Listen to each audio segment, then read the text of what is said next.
ที่2เนาะที่ยูเวียดแล้วก็หากับอัพวิดีโอตัวมือแรกลงอยู่YouTube เนาะแล้วจะลิงก์ให้อยู่ข้างลุ่มยังไม่ได้ลิงก์ยังปานใดเนาะก็เลยว่าค่อนข้างจะจังได๋ค่อนข้างแข็งอยู่ยังบ่ลิงก์กล้องอย่างประมาณนี้ก็กำลังจะลองไปกินข้าวเช้าเนาะกับหมูแล้วก็พ่อแม่ทายอยู่ลุ่มแล้วลองไปเลยดีกว่า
เดี๋ยวกำลังจะไปลอยน้ำเนาะก็เลยจะมาล้างเครื่องสำอางแล้วก็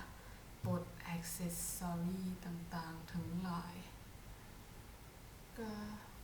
ถือว่า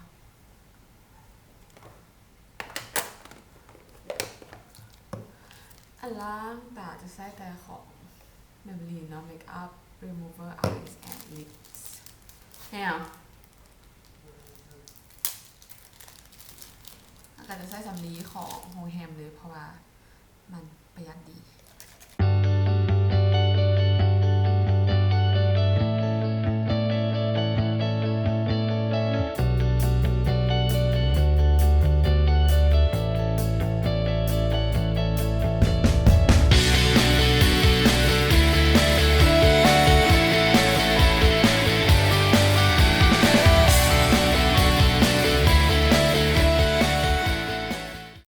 จะใส่อันล่าง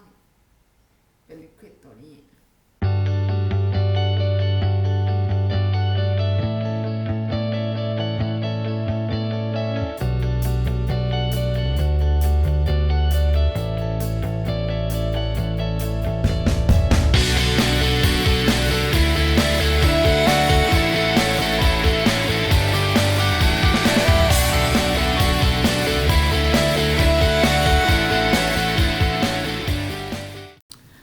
กำลังจะลงไปสระว่ายน้ำเนาะรู้สึกว่า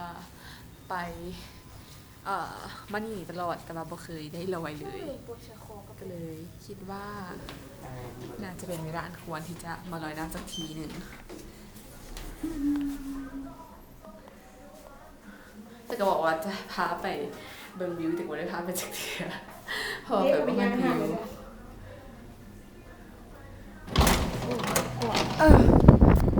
ลมมันดันเปิดประตูแล้ว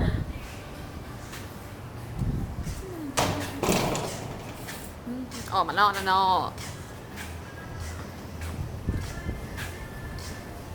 ใช่เบิ่งวิวรอยซาเก่าปะ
บอติกูกินเฟรนช์ฟรายบ่ใส่ติ